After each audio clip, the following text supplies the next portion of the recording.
तो हमें क्या लेना है, हमें दो गमला लेना है, ठीक है। एक में हमें, दोनों में हरे लेने हैं गमले, ठीक है, हरे पौधे के। एक को हमें 72 घंटे तक, ठीक है, पूरे 72 घंटे तक, देखिए हमने पहले दूसरे गमले को, ठीक है, तो हमारा दूसरा गमला का है उसको हमने 72 घंटे तक, ठीक है, अंधेरे में उसको रख देना। और जबकि हमारा जो पहला गमला है उसको सूर्य की उपस्थिति में, ठीक है, सूर्य के प्रकाश में पहले गमले को रख देना, दूसरे को अंधेरे में, ठीक है, जहाँ सूर्य की रोशनी ना जा पाए। तो देख सकते हैं दूसरे में क्या बदलाव आया। दूसरा जो हमारा गमला था वो क्या हुआ, वो पूरा मुरझा गया, ठीक है। यानी कि इसमें क्या होगा, इसमें जो स्टार्च था ना ये ख़त्म होगा, ठीक है। तो कुछ कुछ जो स्टार्स है देखिए हरे हरे, कुछ कुछ हरे हरा है ना, और जबकि हमारा जो ज़्यादा है वो मुरझा गया है, ठीक है। अब इस पे हम आयोडीन का परीक्षण करते हैं, ठीक है। तो आयोडीन के परीक्षण से हम देखेंगे कि इनके रंग में क्या बदलाव आता है, ठीक है। तो अभी तो हम देख रहे हैं ये मुरझा गया है, पीले कलर का हो गया है, ठीक है। तो इसमें हम क्या करेंगे, इसमें देखिए हमने आयोडीन का परीक्षण के लिए हमने एक पेट्री डिश लिया, ठीक है। पहले डिश में हमने हरे पत्ते को रखा, दूसरे में हमने क्या रखा, दूसरे में हमने पीले पत्तों को, ठीक है, पीले पत्ते को रखा, ठीक है, जो हमारा मुरझा हुआ पत्ता था उसको रखा। अब हम आयोडीन का इसमें डालते हैं हरे वाले पत्ते पे, ठीक है। देखते हैं इन हरे वाले पत्ते में क्या बदलाव आता है इसके रंग में, ठीक है। तो चलिए, तो इसको हम डालते हैं, चलिए, ठीक है। तो इसमें हम डालते हैं इसको, ठीक है। तो ये देखिए, ये इसमें डलते ही इसमें रंग में क्या बदलाव आ रहा है, ठीक है। तो आप यहाँ देख सकते हैं ये हरे पत्ते में मिल रहा है पूर्ण रूप से, ठीक है। तो ये देखिए ये किस कलर का हो गया, ये कुछ नीले नीले काले कलर का हो गया, ठीक है। तो ये क्या इंडिकेट करता है कि इसमें स्टार्च है, ठीक है। यानी blue black colour is an indication that starch is present in the leaf, ठीक है। यानी लीफ में जो है ये ब्लू ब्लैक कलर क्या इंडिकेशन करता है कि लीफ में हमारा स्टार्च है, ठीक है, स्टार्च प्रेजेंट है, ठीक है। अब दूसरे पत्ते में हम देखते हैं कि दूसरे पत्ते में क्या होता है। दूसरे पत्ते में जब हम डालेंगे, ठीक है, आयोडीन को, तो उसमें हम देखते हैं कि उसमें क्या बदलाव होता है, ठीक है। तो दूसरे पत्ते में आप देख सकते हैं ये आयोडीन पत्ते में, दूसरे वाले पत्ते में, ठीक है, मिल रहा है। देख सकते हैं यहाँ दूसरे पत्ते में क्या हो रहा है, ये दूसरा पत्ता जो हो गया कुछ कुछ इसमें नीले कलर के धब्बे, नीले कलर के धब्बे हुए हैं। तो ब्लू ब्लैक इसमें जो कलर है ये एब्सेंट है। तो ये क्या इंडिकेट करता है कि जो लीफ है उसमें स्टार्च एब्सेंट है, ठीक है। तो ये हमारा क्रियाकलाप एक्टिविटी यहीं होती है समाप्त। तो चलिए आगे हम पढ़ते हैं कि क्या है इसमें। हमने पत्ते में आयोडीन की उपस्थिति को देखा। अब हम देखते हैं कि मतलब हर पत्ते में क्या क्लोरोफिल पाया जाता है। तो नहीं, हर पत्ते में क्लोरोफिल पाया तो जाता है, ठीक है।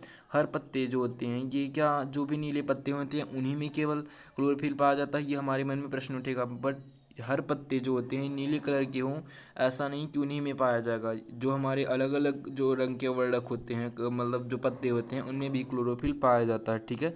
तो हरी पत्तियों के अतिरिक्त, ठीक है, अन्य जो वर्ण की पत्तियों में भी क्लोरोफिल होता है, परंतु इन पत्तियों में क्या होता है, उपस्थित लाल भूरे रंग अन्य वर्णक जो होते हैं, ठीक है, जैसे गुलाब, जैसे कई सारे पत्ते हो गए, ठीक है, तो उनमें क्या होता है लाल जो भूरे अथवा अन्य वर्णक के क्लोरोफिल होते हैं, ठीक है, वो क्या होते हैं हरे रंग के जो प्रचादन कर देते हैं, हरे रंग के पत्तों को क्या करते हैं ढक देते हैं, अर्थात ढक देते हैं, ठीक है।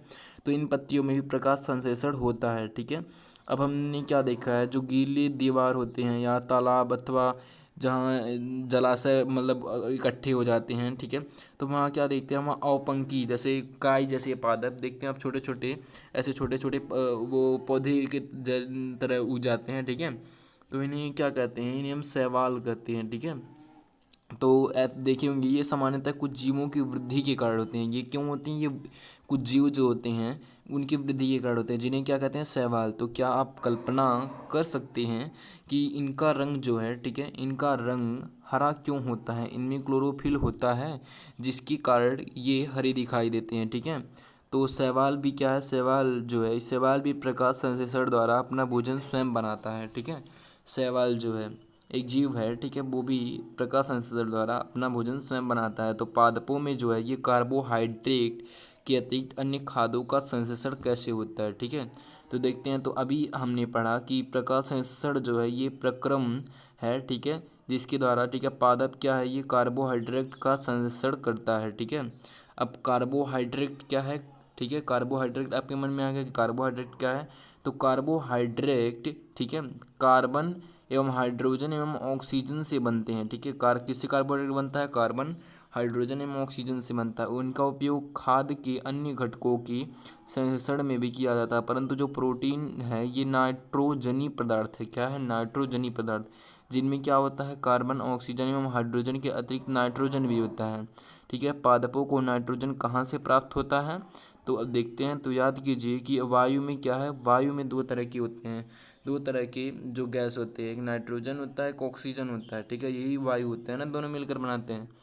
ठीक है। लेकिन अवस्था में, ठीक है, प्रचुर मात्रा में होते हैं नाइट्रोजन। ठीक है। याद कीजिए वायु में जो है नाइट्रोजन गैसीय अवस्था में प्रचुर मात्रा में होते हैं, परंतु पादप जो हैं इसका अवशोषण इसी रूप में नहीं कर सकते।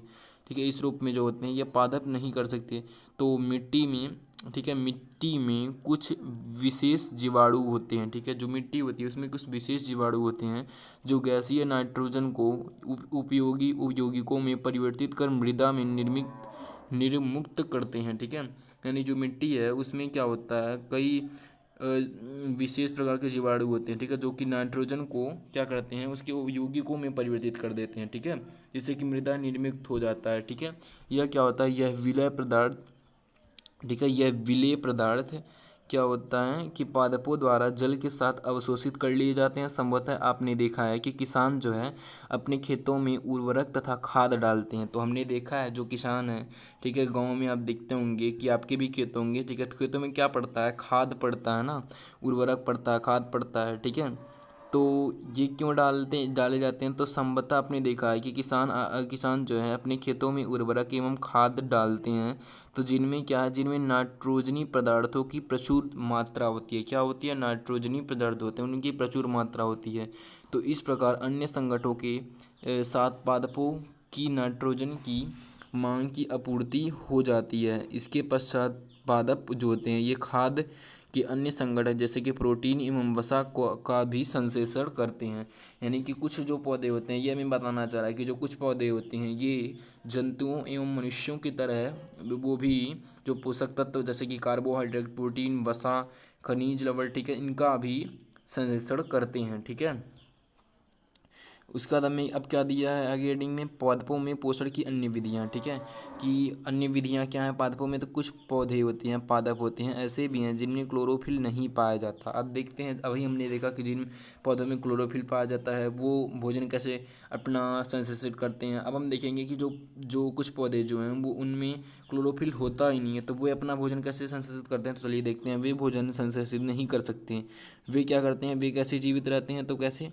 ठीक है। जिनमें मतलब क्लोरोफिल नहीं होता तो वे, ठीक है, तथा वे जो हैं वे किस प्रकार प्राप्त करते हैं? तो मनुष्य जो है ये अन्य प्राणियों की तरह, मनुष्य एवं अन्य प्राणियों की तरह, ठीक है, जिनमें क्लोरोफिल नहीं पाया जाता, पादप भी अपने पोषण के लिए अन्य पादपों द्वारा निर्मित खाद्य पदार्थ पर निर्भर होती हैं। वे कौन से मतलब प्रणाली का उपयोग करते हैं? विषम पोषी प्रणाली का ये उपयोग करते हैं। ठीक है।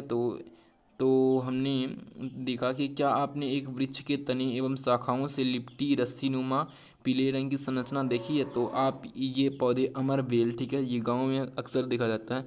तो ये जो अमर बेल का पौधा है तो यहाँ देखिए पीले कलर का क्या है, ये पीले पीले कलर का इसमें रस्सी जैसे एक पदार्थ होता है। ठीक है। मतलब रस्सीनुमा एक लिपटी हुई जो मतलब संरचना होती है। ठीक है। रस्सीनुमा। ठीक है। तो ये क्या होता है कि संरचना दिखाई देती है। तो ये अमर बेल का पादप है। ठीक है। अमर बेल का, जिसमें क्या होता है, क्लोरोफिल होता ही नहीं है। ठीक है। अमर बेल के पौधे में तो ये अपना भोजन उस पादप से प्राप्त करते हैं जिस पर ये आरोहित होते हैं। ठीक है। जिस पर ये आरोहित होते हैं वह पादप परपोषी कहलाता है, क्योंकि अमर बेल जैसे पादप परपोषी का अमूल्य पोषकों से वंचित करते हैं एवं अतः इन्हें परजीवी कहते हैं। क्या हम एवं अन्य जंतु जो होते हैं, ठीक है, अन्य जंतु भी एक प्रकार के परजीवी ही हैं। ठीक है। तो आपको इस पर विचार करना चाहिए, अपने अध्यापक से इस विषय पर चर्चा करनी चाहिए। ठीक है। तो ये हम देखेंगे अभी अगले वीडियो में। ठीक है। तो अभी तो हम इस पे चर्चा करेंगे कि जो पादप हैं, ठीक है, वे अपना भोजन मतलब जिसमें क्लोरोफिल नहीं होता वे कैसे बनाते हैं। तो देखते हैं कि क्या आपने ऐसे पादपों को देखा है अथवा उनके विषय में सुना है जो जंतुओं का भक्षण करते हैं। ठीक है। तो क्या, हाँ, सुना है। जैसे कि कई सारे पादप जो हैं, ठीक है, वो क्या करते हैं, जो बाहरी जंतुएं होते हैं उनका भक्षण, उनको पकड़ कर खाते हैं। ठीक है। जैसे कई सारे कीट जो होते हैं तो जो जंतुओं का भक्षण करते हैं, कुछ ऐसे पादप भी हैं जो कीटों को पकड़ते हैं तथा उन्हें पचा जाते हैं। ठीक है, क्या यह विषमयकारी नहीं है? हाँ है। ऐसे पौधों को हरे या अन्य किसी रंग के हो सकते हैं। चित्र 1.6 के पादप को देखिए, इसके घड़े घट के समान दिखाई देने वाले हैं। संरचना वास्तव में उसकी पत्ती का रूपांतरित भाग है। पत्ती को शीर्ष भाग घड़े का ढक्कन बना होता है। ठीक है, ये देखिए, आप यहाँ देख सकते हैं। ये इन पौधों को ये पौधे क्या करते हैं, ये बाहरी जो में कीट होते हैं ना, उनको पकड़ के अपने अंदर ये जो घड़े जैसा पदार्थ है इसमें बंद कर देते हैं। ठीक है, फिर उन्हीं को ये पाचित कर जाते हैं। ठीक है, तो ये एक आश्चर्यजनक है, मतलब कि पौधे भी कीटों को खाते हैं। ठीक है, तो इसमें क्या होता है, इसमें जो होता है कि पत्ते का जो शीर्ष भाग होता है, सबसे ऊपरी भाग, ठीक है, ये देखिए, जो सबसे ऊपरी भाग है ना, उसका जो ढक्कन, ठीक है, पत्ते का, ये हमारा पत्ता जो है, ठीक है, इसका जो ऊपरी भाग है ये ढक्कन बनाता है घड़े के जो अंदर है। ठीक है, ये घड़े के जो अंदर है, ये देखिए, ये इसके अंदर ये हमारा ढक्कन है। ठीक है, तो इसके जो अंदर, इसके अंदर क्या होता है, इसके अंदर रोम होता है। ठीक है, जो कि नीचे की ओर ढलके रहते हैं, अर्थात अधोमुखी होते हैं। जब कोई कीट घड़े में प्रवेश करते हैं तो ये क्या करते हैं, उसके रोमों के बीच फंस जाता है कीट। ठीक है, तो इसमें क्या होता है, घड़े में उपस्थित पाचक रस होते हैं। ठीक है, तो मान लीजिए ये हमारा क्या है, ये इसकी पत्ती है। ठीक है, ये घड़परडी पिक्चर पादप है। ठीक है, घड़े एवं ढक्कन जैसी संरचना की होती है। ठीक है, तो ये क्या होता है, ये घड़े जैसा इसकी पत्तियां होती हैं, ये इस पे ये ढक्कन ऐसे होता है। ठीक है, अब इसके अंदर क्या होता है, इसके अंदर होता है रोम। ठीक है, कुछ पाचनकारी एंजाइम भी होते हैं। ठीक है, तो जब कोई भी कीट, ठीक है, कोई भी कीट दे, ठीक है, जब कोई भी कीट आता है तो ये क्या करते हैं, इनको पकड़ कर, ठीक है, इसके ऊपर जब बैठता है तो ये अपने अंदर उसको पाचित कर जाते हैं। ठीक है, तो ये जब फंस जाते हैं उसमें, तो घड़े में उपस्थित पाचक रस जो होते हैं द्वारा कीटों का पाचन हो जाता है। ठीक है, तो कीटों का भक्षण करने वाले ऐसे पादप को कीटभक्षी पादप कहते हैं। ठीक है, तो आप यहाँ एक नोट कर सकते हैं कि ये कीटभक्षी पादप किसे कहते हैं, तो कीटों यहाँ से लिख लीजिएगा। ठीक है, इसको आप नोट कर लीजिएगा।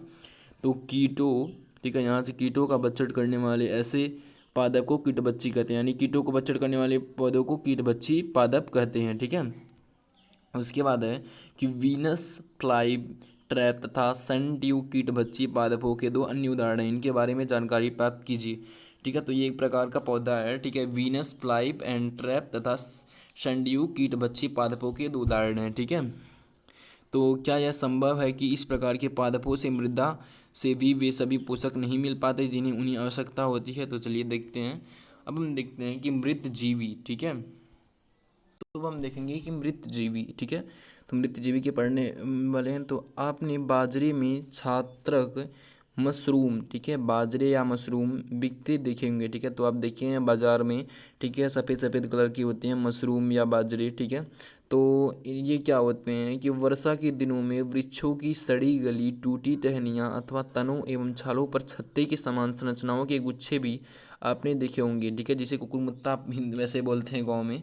तो आइए देखें कि ये जीवन यापन हेतु इन्हें किस प्रकार के पोषकों की आवश्यकता होती है और वे उन्हें कहाँ से प्राप्त होते हैं। ठीक है, तो आप जैसे कई सारे देखते होंगे पैकेट में होते हैं ना, ये सड़ी गली वस्तुओं पे उग जाते हैं। ठीक है, तो देखते हैं कि ये अपना भोजन कैसे संश्लेषित करते हैं। ठीक है, इसके लिए हमें क्रियाकलाप करते हैं। ठीक है, तो इसमें क्या है, ब्रेड या डबल रोटी का एक टुकड़ा हम लेकर इसे जल में जब भिगो लेंगे, ठीक है, ब्रेड या रोटी का टुकड़ा लेंगे, उसको जब जल में भिगोएंगे तो इसे क्या होगा, इसे किसी नम, ठीक है, जहाँ नमी हो या उष्ण स्थान पर 2-3 दिन के लिए रख देंगे। ठीक है, तो उस समय तक रखे रहेंगे जब तक कि उस पर, ठीक है, उस पर रोएं जैसे, ठीक है, रोएं जैसे जैसी संरचना न दिखाई देने लगे। ये धब्बे किस रंग के हैं, किसी अधिक लेंस अथवा सूक्ष्मदर्शी की सहायता से अवलोकन कीजिए। हमने प्रेक्षण की नोटबुक में लिखी है। बहुत संभव है कि आपको रुई के धागों के समान संरचनाएं दिखाई पड़े।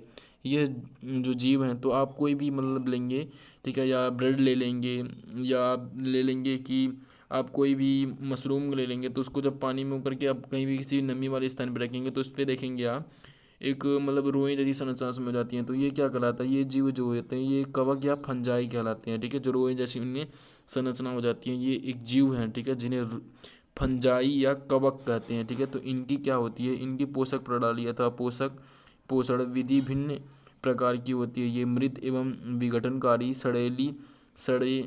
सड़ने वाली वस्तुओं जैसे जैव पदार्थों की सतह पर कुछ पाचक रसों का स्राव करते हैं तथा उसे साधारण व विलय के रूप में परिवर्तित कर देते हैं। तत्पश्चात इस विलयन का भोजन के रूप में अवशोषण करते हैं। इस प्रकार के जो पोषण होते हैं पोषण प्रणाली को, जिसमें जीव किसी मृत एवं विघटित जैविक पदार्थों से पोषक तत्व प्राप्त करते हैं, इन्हें मृतजीवी पोषण कहते हैं। ठीक है, तो आप यहाँ एक चीज़ और नोट कर सकते हैं कि जिसमें, ठीक है, ऐसा जीव जो किसी मृत एवं विघटित जैविक पदार्थों से पोषण तत्व प्राप्त करता है वो क्या कहलाता है? मृतजीवी पोषण, मृतजीवी पोषण कहलाती है। ठीक है, तो जिसमें ऐसे यहाँ से लिख लेंगे जीव, ऐसा जीव जिसमें किसी मृत एवं विघटित जैविक पदार्थों के पोषक तत्व प्राप्त करते हैं, ठीक है, मृतजीवी पोषण कहलाते हैं। ठीक है, हम आगे देखते हैं कि मृतजीवी पोषण प्रणाली, ठीक है, उपयोग करने वाले जीव मृतजीवी जीव कहलाते हैं। ठीक है, कवक, जैसे कि हमारे इसके कुछ उदाहरण हैं। कवक, ठीक है, जिसे फंजाई कहते हैं, कवक या फंजाई अचार एवं चमड़े, कपड़े एवं अन्य पदार्थों पर उगती हैं। ये उन्हीं स्थानों पर भी उगते हैं जो नम एवं उष्ण होते हैं। कवकों की वृद्धि के लिए, ठीक है, कवकों की जो सबसे ज़्यादा वृद्धि होती है कब होती है? ठीक है, ये वर्षा होती है। वर्षा ऋतु में सबसे अच्छी परिस्थिति प्रदान करती हैं। इसी कारण जो वर्षा के दौरान अनेक वस्तुएं कवक वृद्धि के कारण नष्ट अथवा अनुपयोगी हो जाती हैं अपने अभिभावकों से। तो जैसा कि हमने देखा है कि जब हम कोई भी ब्रेड या आप रोटी को ही मान लीजिए, हम जब देखते हैं कि रोटी को, ठीक है, आप जब बाहर फेंक देते हैं वैसे तो क्या होता है उसमें खुखुई नुमा, जिसे खुखुई कहते हैं, उसमें सफ़ेद सफ़ेद रोएं जैसे वो हो जाते हैं, ऊपर निकल जाते हैं। ठीक है, तो वो हमारे वही हमारे फंजाई होते हैं। ठीक है, तो ये ज़्यादातर जो वर्षा ऋतु होती है उसमें ज़्यादा आप देखते हैं। ठीक है, तो सामान्यतः कवकों के बीजाणु जो होते हैं वायु में उपस्थित होते हैं। ठीक है, वायु में उपस्थित होती हैं जब वे किसी ऐसे जैव पदार्थ अथवा उत्पाद पर बैठते हैं। ठीक है, ऐसे जब जैव उत्पाद पर बैठते हैं ये वायु में होते हैं। ठीक है, तो जो नमक एवं नम एवं उष्ण हो तो वो क्या करते हैं, वे अंकुरित होकर नए कवक को जन्म दे देते हैं। क्या आप बता सकते हैं कि हम अपनी वस्तुओं को कवक द्वारा खराब होने से किस प्रकार बचा सकते हैं? तो बिल्कुल, इसके बाद है कि कुछ जीव जो होते हैं कि कुछ जीव एक दूसरे के साथ रहते हैं। ठीक है, अपना आवास एवं पोषण तत्व एक दूसरे के साथ बांटते हैं। इन्हें क्या कहते हैं? इन्हें सहजीवी संबंध कहते हैं। ठीक है, ये भी आप नोट कर लीजिएगा। उदाहरणतः कुछ कवक वृक्षों की जड़ों में रहते हैं। वृक्ष कवक जो होते हैं, ठीक है, उनसे क्या करते हैं, वृक्ष कवक को पोषण प्रदान करते हैं। ठीक है, वृक्ष कवक को पोषण प्रदान करते हैं, बदले में उन्हें जल एवं पोषक के अवशोषण में सहायता मिलती है। वृक्ष के लिए इस संबंध का विशेष महत्व है। ठीक है, कवक सहजीवी जो संबंध होते हैं। ठीक है, अब हम एक शब्द सुनेंगे लाइकेन। ये लाइकेन क्या होता है आप पूछेंगे, तो लाइकेन कहे जाने वाले कुछ जीवों में दो भागीदारी होते हैं। इनमें से एक शैवाल होता है तथा दूसरा जो होता है ये कवक होता है। ठीक है, शैवाल में क्या होता है, ये क्लोरोफिल उपस्थित होता है, जबकि जो कवक होता है इसमें क्लोरोफिल नहीं होता है। ठीक है, हमने पढ़ा ना ऊपर, कवक या शैवाल में उपस्थित मतलब कवक जो होता है उसमें, ठीक है, कवक या फंजाई जो होता है उसमें क्लोरोफिल नहीं होता, शैवाल में होता है। ठीक है, तो कवक या शैवाल को रहने के स्थान, आवास, जल एवं पोषक तत्व उपलब्ध कराता है तथा बदले में शैवाल प्रकाश संश्लेषण द्वारा संश्लेषित खाद्य कवक को देता है। ठीक है, तो अब हम देखेंगे कि मृदा जो है, ठीक है, जो हमारी मिट्टी है वो मिट्टी में पोषक की पुनः पूर्ति किस प्रकार की जाती है। ठीक है, तो क्या आपने किसानों को अपने खेतों में अथवा माली को बगीचे के लॉन एवं गमलों में खाद अथवा उर्वरक डालते देखा? तो हमने देखा है कि उसमें खाद डालते हैं जिसकी कि उसकी उर्वरता बढ़ाई जाए मिट्टी की। तो क्या हमने जानते हैं कि वे इन्हें मृदा में क्यों मिलाते हैं? ठीक है, तो आप भी ये जानने के इच्छुक होंगे कि इन खाद्य पदार्थों या खाद जो होते हैं या उर्वरक होते हैं इनको मिट्टी में मिलाते क्यों हैं। ठीक है, तो इनकी उर्वरता बढ़ाने के लिए तो भी देखेंगे हम। तो आप पढ़ चुके हैं कि पादप जो हैं ये मृदा से खनिज पोषक तथा अवशोषित करते हैं। क्या करते हैं पादप, ये मृदा से क्या अवशोषित करते हैं, खनिज एवं पोषक तत्व अवशोषित करते हैं। ठीक है, अतः मृदा में इनकी मात्रा लगातार कम होती जाती है। ठीक है, उनकी पोषक मात्रा। ठीक है, तो उर्वरक एवं खाद में क्या होता है, ये नाइट्रोजन एवं पोटेशियम फास्फोरस जैसे पोषक होते हैं।